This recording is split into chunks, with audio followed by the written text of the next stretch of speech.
स्त्री शिकली तर धर्म भ्रष्ट होतो अशा प्रकारची मानसिकता सर्वत्र पसरली होती. त्या काळात स्त्रियांच्या शिक्षणाच्या हक्कासाठी पुढे येऊन लढणारी सर्वात पहिली स्त्री म्हणजे सावित्रीबाई फुले. तुम्ही स्वतः एकदा विचार करा, तुम्ही शाळेसाठी रस्त्यावरून निघला आहात व तुमच्या शाळेच्या बाहेर सर्व लोक जमले आहेत व त्यांनी तुमच्यावर दगड, चिखल व शेण जर फेकले तर त्यावेळी तुमची काय मानसिकता राहणार आहे याचा एकदा विचार करा. हे सर्व सांगण्याचं तात्पर्य म्हणजे सावित्रीबाई फुले यांना देखील या परिस्थितीला सामोरं जावं लागलं होतं, पण तरी देखील त्यांनी त्यांच्या मनातला आत्मविश्वास हा कधीही कमी होऊन दिला नाही. त्यांनी महिलांची पहिली शाळा सुरू केली होती, पण त्यांचे समाजातील योगदान हे इथपर्यंत मर्यादित नव्हते. त्यांनी समाजासाठी अनेक गोष्टी केल्या होत्या. अस्पृश्यता, बालविवाह व सतीप्रथा या संपूर्ण गोष्टींचा त्यांनी कायम पूर्णपणे विरोध केला होता. की शिक्षण नसल्यामुळे या सर्व गोष्टी या समाजामध्ये होत आहेत ही गोष्ट त्यांच्या लवकरच निदर्शनात आली. जशी कोरोना महामारी ही सर्वत्र पसरली होती तशीच पुण्यामध्ये एकेकाळी प्लेग हा रोग सर्वत्र पसरला होता. सर्व परिस्थिती लक्षात घेता त्यांनी व त्यांच्या मुलांनी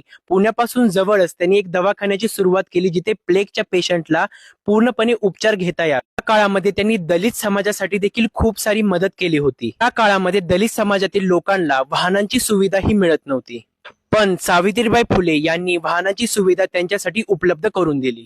समाजासाठी या सर्व गोष्टी करत असताना त्यांच्या मुलाला एक भीतीही कायम मनात होती की प्लेगची लागण सावित्रीबाई फुले यांना होऊ नये. सावित्रीबाई फुले यांनी एक गोष्ट कायम मनात निश्चित करून ठेवली होती की काही जरी झालं तरी ज्योतिबा फुले यांनी जी चळवळ उभी केली होती समाजासाठी ती चळवळ त्याला कायम पुढे चालू ठेवायची होती. त्यावेळी महार समाजातील एक मुलगा होता ज्याला प्लेगची लागण झाली होती.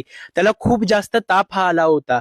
त्याला लवकरच जर हॉस्पिटलमध्ये नेलं नाही तर त्याचा जीव जाईल ही गोष्ट सावित्रीबाई फुले यांच्या लक्षात आली होती. की स्वतःची जीवाची पर्वा न करता जशी झाशीच्या राणी त्याच्या मुलाला त्याच्या खांद्यावर बांधून लढाई लढली होती तशी सावित्रीबाई फुलेंनी त्या मुलाला त्यांच्या पाठीला बांधून 8 किलोमीटरचं अंतर त्या चालत गेल्या व त्या मुलाला त्यांनी दवाखान्यामध्ये दाखल केले. त्या तरुण पिढीला हळूहळू त्यांच्या हे योगदानांचे विसर पडत चालला आहे.